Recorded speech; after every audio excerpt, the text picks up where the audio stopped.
Modern Dadhood.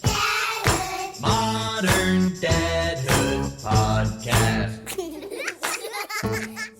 Mark, welcome to Modern Dadhood, your podcast. What?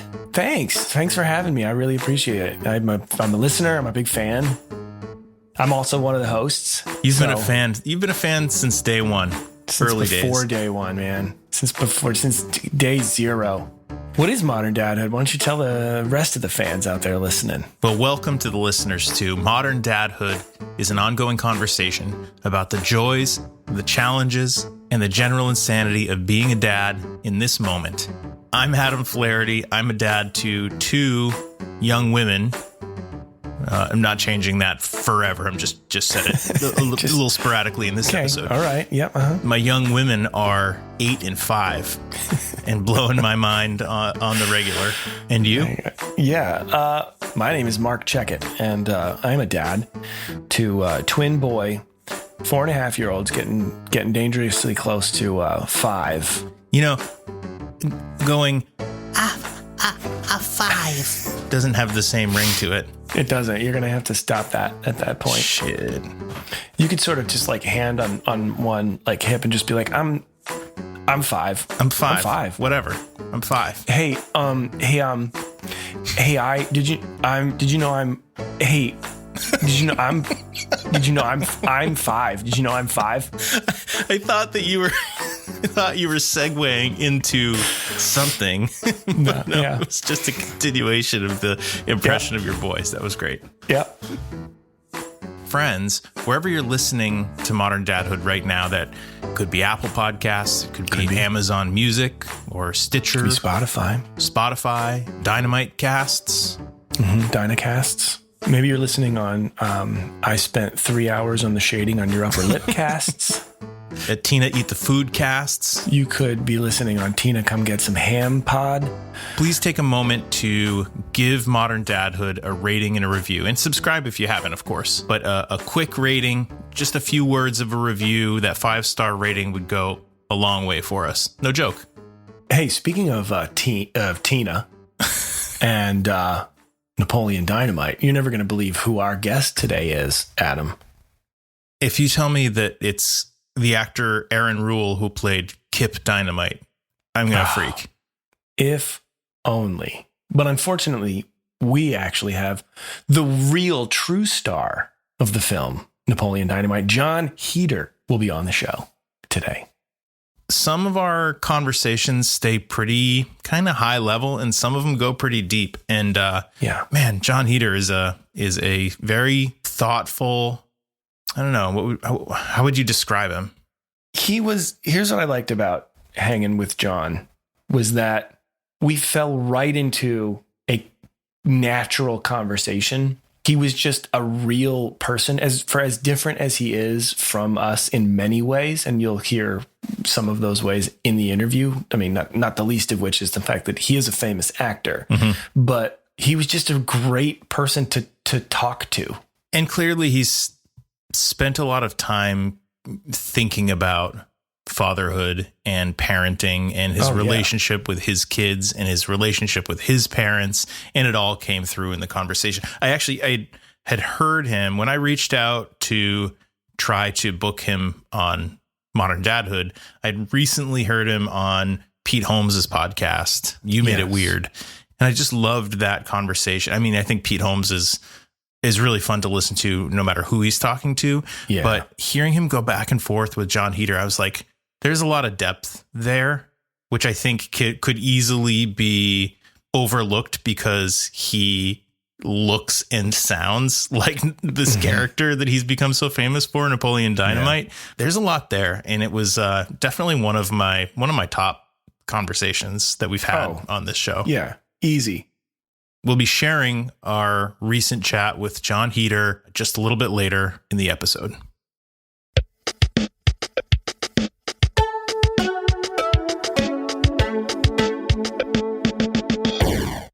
Before you had kids, maybe even before you were married, did you envision any particular family for yourself? So, I mean, A, did you know that you wanted to be a dad? And B, did you picture one kid, two kids, a big family, twins? Like, did you have any particular vision for what you kind of hoped your family would look like prior to having kids? I definitely didn't picture twins. No. I don't think so. I can't think. I mean, Jamie and I were married for 13 years before we had kids. Yeah. So going back in the old memory bank from before that time is a little hard, but I don't think I had any preconceived idea of what my family would eventually be like. I think, here's the thing. When I met Jamie, I knew pretty much in an instant that we were going to get married. I knew like there was something about her that was different, that was right. You saw a soulmate. Something like that, it was not anything. It was an idea that wasn't in my head. And then I met her, and then that idea was in my head that we were going to be married. And then one day I asked her. I never thought twice about it ever. Mm-hmm. But I don't think I ever really pictured before, or even early in our marriage. I don't know that I had this picture ever. I guess the reason that I'm thinking about it, obviously, because we talked to Jon Heder, who has 4 kids and grew up in a big family. And I got thinking, like, you and I we both have multiple siblings, right? There are 4 of you. Oh, yeah. Right. And there's 4 of me, and we both happen to coincidentally be the youngest in our siblings. There's a gap between us and our older siblings. But for people who grow up in larger families, do they typically picture having larger families themselves? See, that's what I wonder, that because I, like you and I being the youngest, I don't want to speak for you, but I became really accustomed to being the youngest. Mm-hmm. There was always somebody older than me somewhere in some position of like authority or, responsibility or something. Sure. Maybe. So I wonder if it's just more ingrained within them, that's a part of who you are when you're a person in the world. Well, on the other hand, sort of to play devil's advocate, my oldest sibling is 20 years older than me. My next oldest is 19 years older than me. And then my sister, who's the next one, was 16 when I was born. And so 2 of my 3 siblings had kids while I was either in late high school or early college. So I think maybe that was the point where I knew, like, oh yeah, I'm definitely going to have kids. And I think I probably pictured having more than one, but I didn't have this vision of, like, because I grew up, in a family of 4, that I was going to have 4 kids myself. Yeah. Interesting. This seems like it's probably a good time to play back our conversation with Jon Heder. Adam, I'm going to go out the front door, around to the garage where I keep the tapes. Okay. Mm-hmm. So, and it's nighttime. So you're going to hear probably some night creatures, but I'll be right back. I'm going to get the tape. Is it up on the very top shelf, by the way? Yeah. And I have one of those behind the old coffee cans. Yeah. And I have one of those really rickety old metal ladders that I have to extend. Of course you do. Do not fall off the ladder whenever you do. I hope I don't have a near fall incident.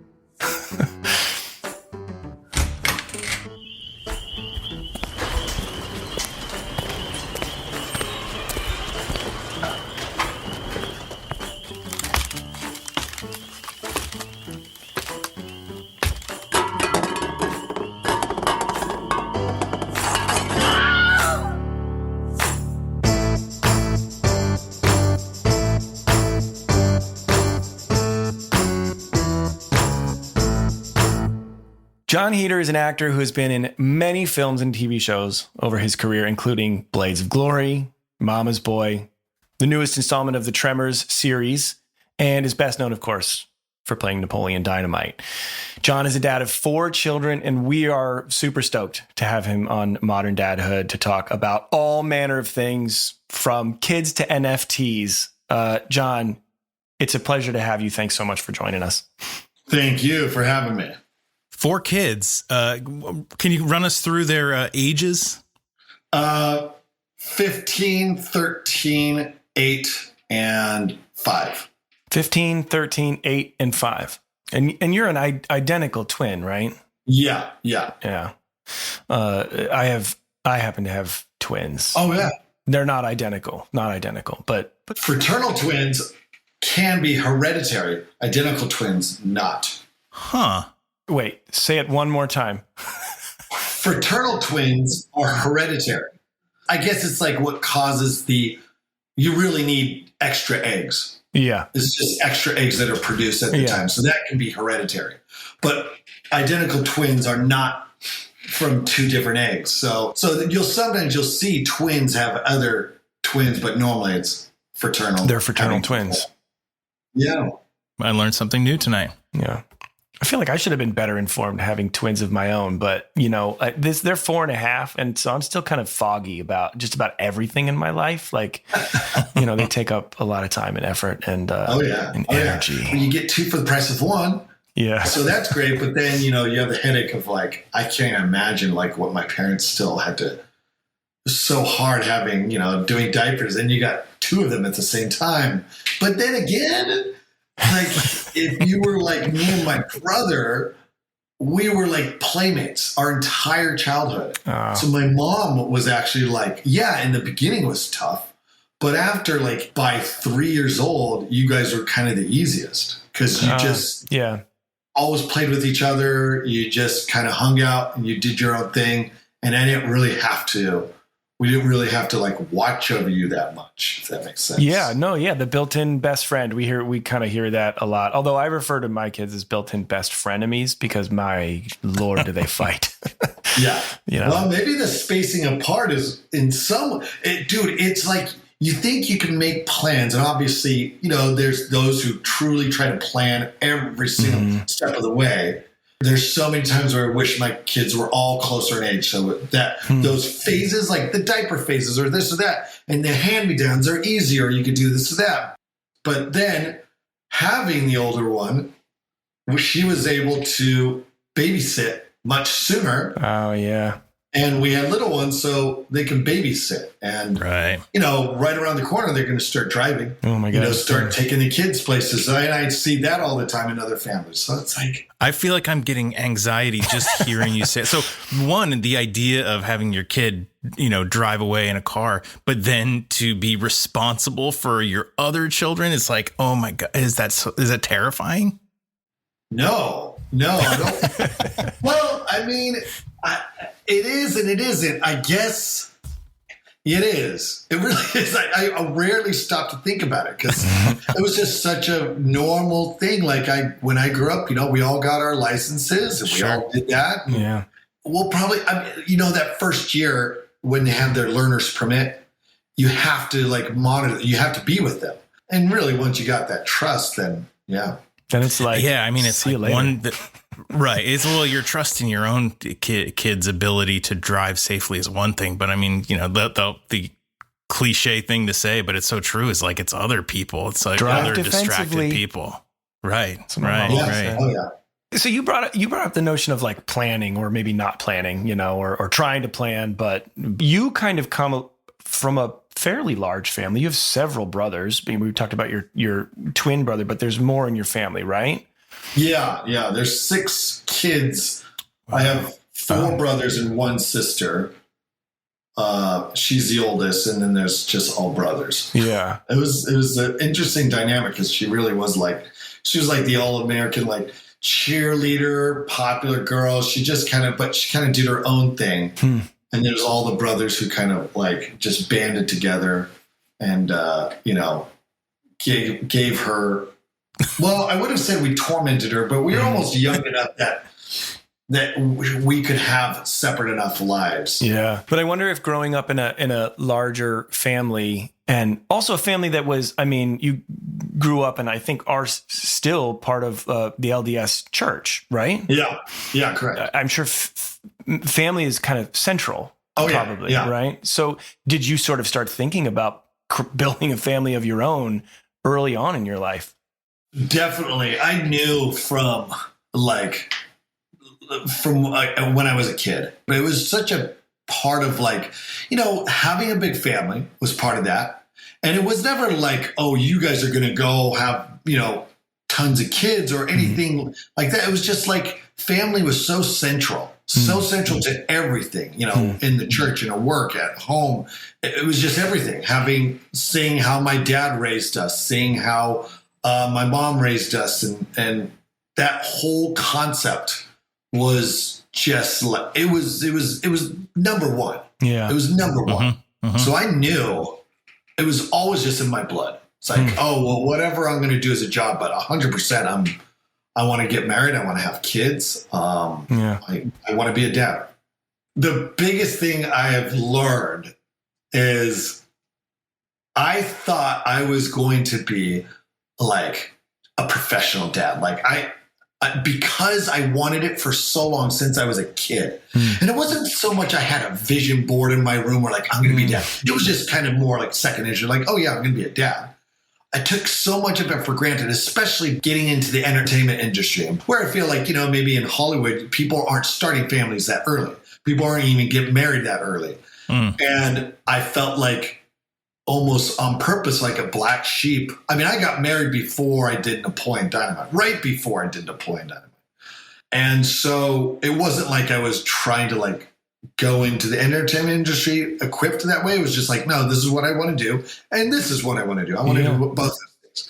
So it was coming in with that kind of attitude, like, oh yeah, I'm born to be a dad. And the biggest lesson I've learned is I don't know squat.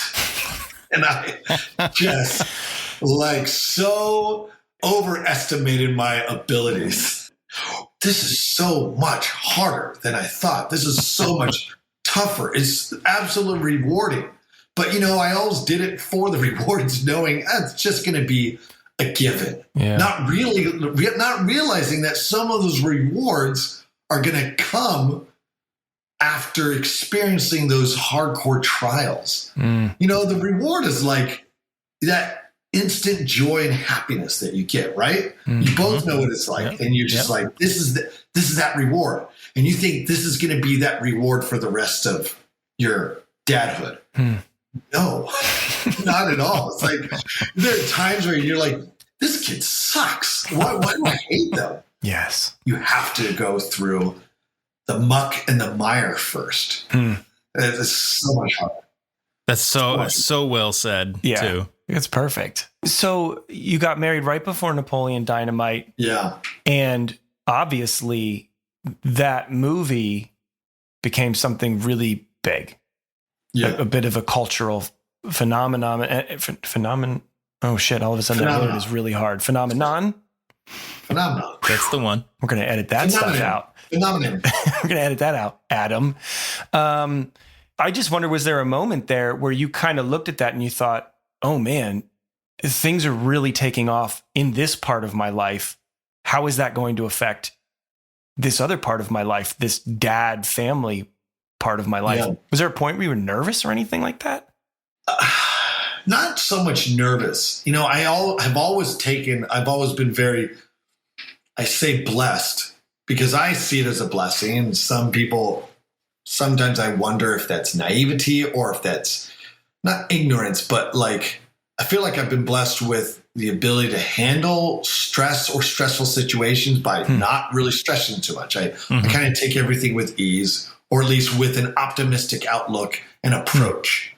And I never remember having that kind of stress so much. It was more like, oh, this will be fun. This will be interesting, because I knew, especially once I got into high school, I knew in high school that I wanted to be in the entertainment industry somehow.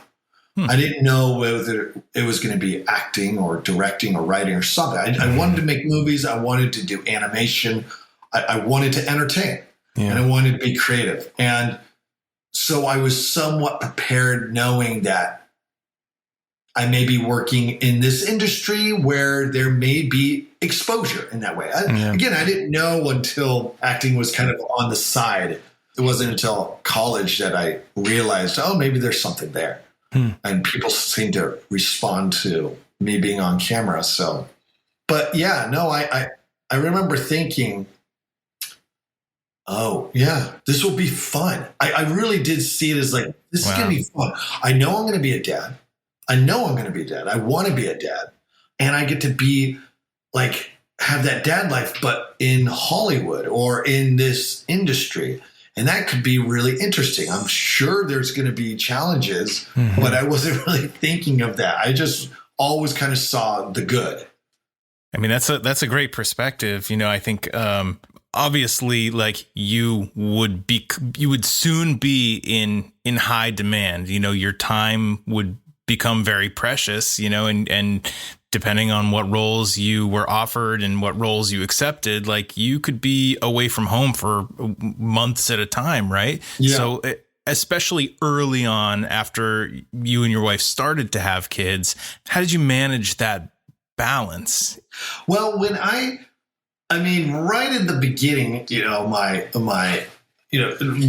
studio years were really those first like 3, maybe 4 years out of the gate, right after Napoleon came out in 2004. And we didn't have our first kid until 2007. Okay. But, you know, 2007 was when Blades of Glory was actually, I think we had our first kid right when Blades of Glory was being released. Wow. So it definitely felt like it was at the height. Yeah. And thinking, all right, honey, like, you know, there's going to be times, but I'm going to be, you know, I want to be that present dad. I want to be around. I never really saw myself becoming like an Uber star, even though like there was offers coming in. It wasn't in my blood. I was like, I want to keep working. It was great. I love, you know, that kind of success and doing those kind of films, but I'm just going to kind of like family and religion were very always, you know, almost intertwined in how I approached life. Family comes first. You know, my religion is very, very important. I'm always going to see as, you know, my acting career is coming second, but still like family's always going to become first. It wasn't really a decision I had to make. It was just part of who I was. I knew that there were maybe times where it's like, okay, I may have to go shoot something for a while and we'll just play it by ear. It was always that kind of attitude, playing it by ear. If it's a really big project and my kids are young enough and it's a cool place, I'll take them with me, you know? And if I book a TV series at some point that shoots in another place and it's for a long time when my kid's older, maybe I'll move us all up to Vancouver or wherever, you know, people were like doing those kind of things. And if I shoot a movie, you know, the longest I've been away from them when I've had all my kids is like a month, maybe 2. Last summer I shot a movie that took about 2 months. And that was the longest I had been away. You shot the Tremors film in Thailand, right? Yeah. Yeah. Now I'm to the point where, yeah, if I go shoot somewhere cool, I'll be like, let's see what happens at the end of shooting. Then we'll bring the family out and we can have a few days or a week extra. And now, so they're getting to that age where I can kind of tilt my kids along and see a little bit of that life. And and I love it. It's great. I mean, even just outside of going to a cool place, just the thought of being able to spend some serious quality time, you know, doing something like that with their dad, or, you know, from the opposite perspective, you know, with your kid, is really interesting and really, really appealing. I mean, on a much smaller scale, we try to do that here because some days it feels like it's the 4 of us, my 2 kids and my wife, just like all the time together, always. And it's then it's the weekend, and then it's like all 4 of us are going to go here and do this thing, and all 4 of us are going to go here and do that thing. And it's like we have to remind ourselves to break it up once in a while. Yeah, because I think about that a lot. I'm very much, you know, my work is more like I'll go away for something, and sometimes it's like a month or a couple weeks. But then when I'm home, I'm home. I don't, you know, work at home. I'll be at home a lot. So I'm home a lot, and I'm very much a homebody dad. Like I take care a lot of the house, and I worry that I oversaturate my kids with Well, sometimes I try to put in nuggets of wisdom, but then I'm also showing him exactly how to wash the dishes or how to clean up after the cat or exactly how to do this in every little thing. And I'm like, how are they going to remember me? Yeah. In thinking about how your kids' lives are different than your life when you were growing up, the fact that they have a dad who's famous and I'm sure gets recognized, and I'm sure in some cases it's probably, it sort of oversteps any boundaries. I'm like, how is it that you're finding working with that? It's not too bad. What's hard about that is I'm not in my kids' shoes, so I don't know exactly how they. For a while I let it bother me, but just one day I decided no more. I'm not going to let it bother me anymore. And it wasn't hardcore. It wasn't like a drastic change because I was always pretty nice before. But back in the day, if I was in a situation where had kids who had poopy diapers and I had to change them, or if they were throwing a fit or whatever, when you're dealing with like a little bit harder when they're younger, then it would be annoying if someone approached me. I'd be like, hey, look, does it look like I can talk right now? Is now the time to say something about tots to me, for Christ's sake? I'm dealing with a poopy diaper here. Yeah. And you get that. People, fans can be very clueless, and not that they're trying to be inconsiderate. They just, don't think. But I stopped letting that bother me. And now, because that's important for me to know that my kids can see that. I always want to show them like trying to be, a kind person. Then sometimes, they literally are tired of it. They're almost like, Dad, come on, let's go. Stop talking to those people. And I was like, hey, I don't want to be rude, but I am now starting to see that it's like, I've gotten so used to when I'm out and about, I want to give a fan their proper amount of time, show them respect, show them like my appreciation. And is that something I have to change now when I'm with my kids and with my family? And realizing when you are being as real and as kind as you can be, it normally comes back and people can tell.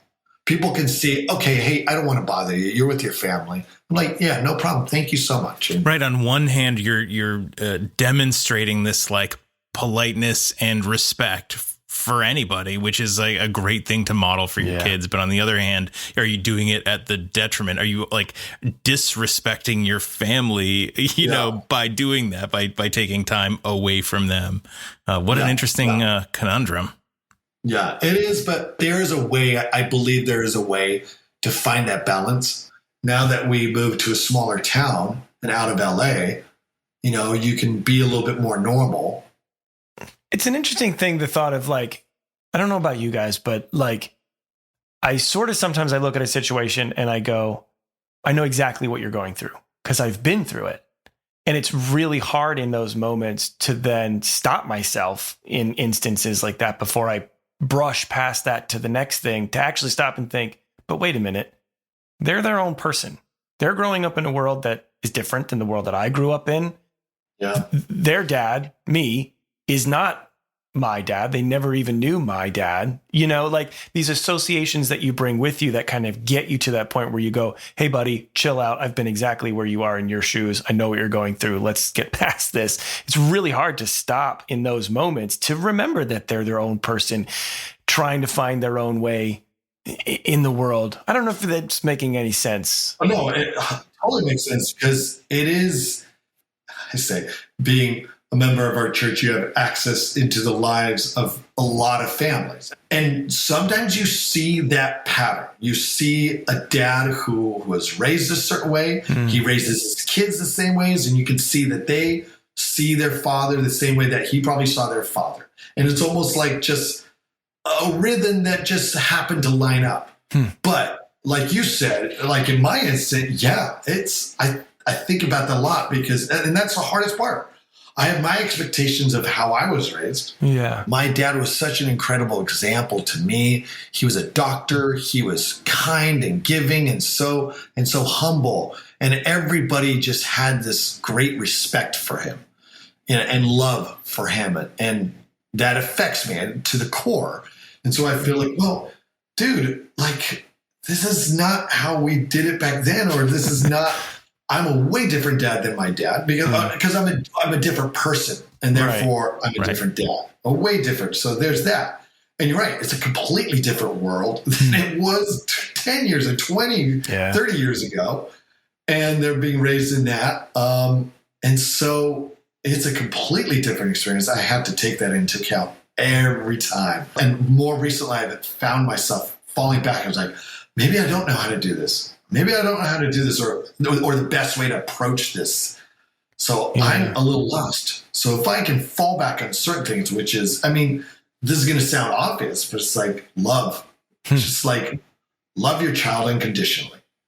Teach them through example that you should love unconditionally, not just them, but love and respect for everybody, patience.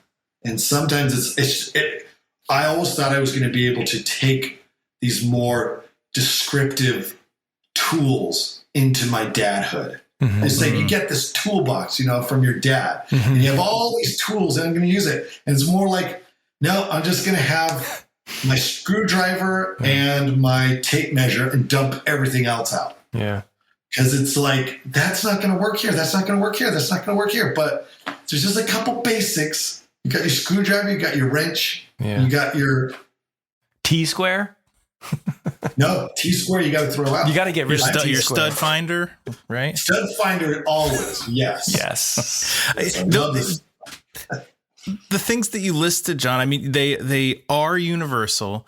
And I'm sure that, I mean, this is just an example of how the world is so different. I'm sure that our dads, because we've turned out to be, decent, compassionate, human beings with empathy who love our kids, I'm sure that our dads were exemplifying a lot of that stuff growing up. But I think the difference is that now we're having this conversation about it and we're being mindful of it and we're thinking about it every day. And we're stopping Marc in those situations where there's maybe a teachable moment and not just breezing past them saying, I've been through that, you'll be fine. Yeah. It's just this sort of mindfulness about it that is sort of driving this change in what it means to be I don't mean to get too like philosophical about it, but it's what's great, and I don't know if that's how it always is, but I have an open relationship with my parents and talking to them and just being honest. It's like, Mom, Dad, thank you so much. If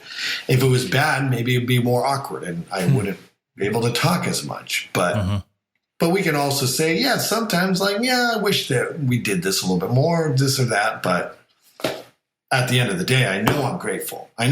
So Mom, Dad, you never have to worry about have regrets. So, Jon, the last thing I want to ask you about is on your Instagram page, there's a big, bold URL, and it's Order of the Tigons. So obviously I clicked through, was curious about it. It seems to be this art initiative that is connected to the NFT world, which is something that admittedly I'm a little bit naive about, and would love to hear more about that. Question number one, what are the NFTs? This is still a world that's so new to me. Oh, man. Yeah, I get you. It is so new. It's so new to me. I love it when I can tell people it's a non-fungible token. It's like, explain more. Really fun word to say, fungible. Fungible. It's so weird. It's digital art that has kind of value where you create a certain amount. You can create a set of artwork. So in a nutshell, I created this Tigon project, which is essentially this tiger lion mixture. Yeah. It's this big cat creature, but I did a whole bunch of different attributes, whether it's different heads, different hairstyles, different eyes, different noses, different clothing, over 200 separate attributes, some being more rare than others. And there's a rarity chart that tells you how rare your Tigon is. And that brings hopefully value to it. And then people can trade on the market, in the secondary market. They trade, they buy, they sell. How is the Tigon different from the Liger? Well, I did the Tygon kind of in a similar style of drawing. It's meant to look like it's drawn by a crusty 7th grader, you know? And I think the big difference is that we're going down a road, like we're creating backstory and lore to what a Tygon is. Oh, awesome. It's basically channeling my 7th grade self in 1991 or, 1990. It really is. It's just like I've been scouring all my old artwork, all the books I wrote when I was a kid, drawings, all that stuff, and kind of culling from that and trying to bring that to life. I love that. It's making your 13-year-old self's dreams just realized version of yourself. I'm all happy. about treating my young self. That's awesome. That's amazing. Rewarding the past. Oh, man. So that's kind of in a nutshell what we've been doing. That's quite a nutshell. Oh, yeah. I was just going to say that's a big nutshell. Yeah, that's just the 2-dimensional illustrated NFT project. Now we're like converting them into basically 3D models and creating a video game world that you can enter in the sandbox, which is part of the metaverse. Yeah. My mind is blown. So thank you, and we'll. I think that's it. You guys, you've exploded our brains. Jon, it was so nice, like a real pleasure chatting with you tonight. I really enjoyed talking with you. Thanks so much for hanging out with us. Yeah, thank you for having me. I love this. Is always therapeutic, and it helps me out, and it's awesome. I love it. Thanks so much for being so generous with your time. We'll see ya. Well, let's close out the sode.